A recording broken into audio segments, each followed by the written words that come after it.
Today we're at Kernville Elementary School, home of the Mountaineers, and we're here to Do that!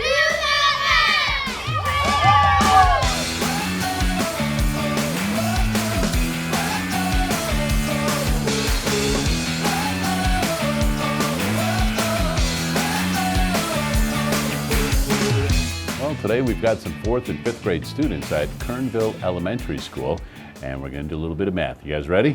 Yeah. All right, here we go. So, the first thing, how many of you have ever played golf? A little bit? Like on a real golf course or just the miniature golf? Miniature golf. Miniature golf? Miniature golf. You swing the big clubs, you're out on the tour all the time? I'm only kidding. So, anyway, golf, the scoring in golf is a little different. Do you guys have any idea how they score in golf? Get in the hole. Get in the hole, but you count how many shots it takes to get there, right? Yeah. And you want a low score, right? In a lot of sporting events, you want to get a high score. But in golf, you want to keep a low score, because if we're shooting and it takes you 3 shots to get in, and it takes her 4 shots, who did better? Me. You did, because you did it in only 3, okay? So think about that as you want a low score when we're doing golf, all right? You, young lady, are going to be partnered up with me, all right? So you two will play together, you two will play, and then you two will play, all right? And Bella, you're stuck with the old man, is that all right? Okay. So for each pair of you, you're going to get 2 dice.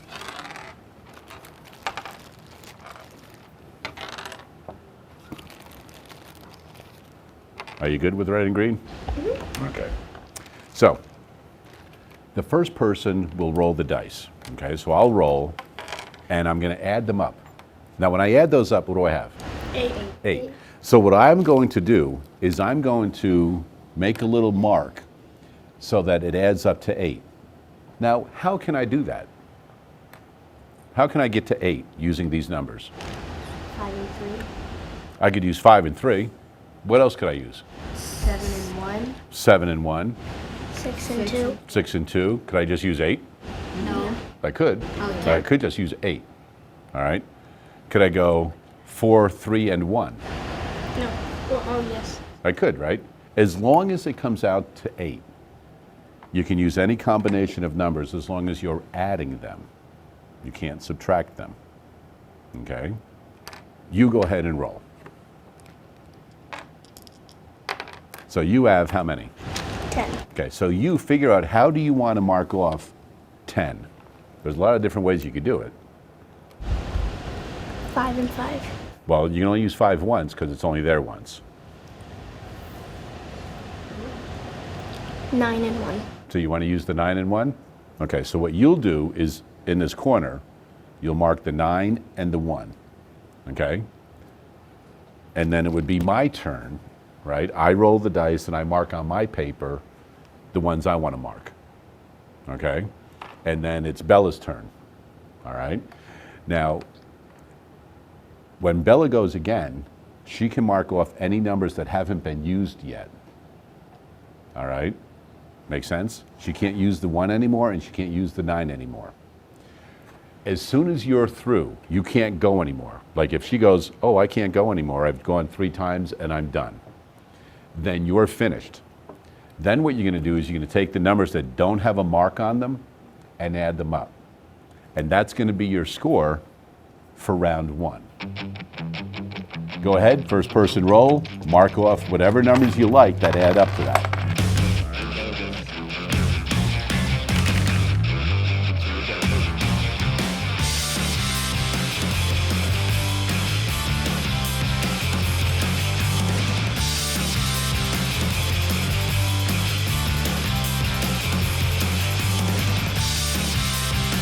So the 2 numbers you have left are 4 and 5. When you add them up, what do you get? 9.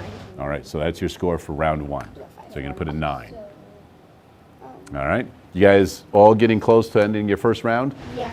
Okay. So the way this goes is you play however many rounds you want. Okay? And at the end, as long as you both have done 3 rounds or 4 rounds or whatever it is, you add up your score. The person with the lowest score wins. All right? And that, just an easy way to learn how, instead of always getting a high score, you want a low score with a little bit of golf, and the 4th and 5th grade students at Kernville Elementary.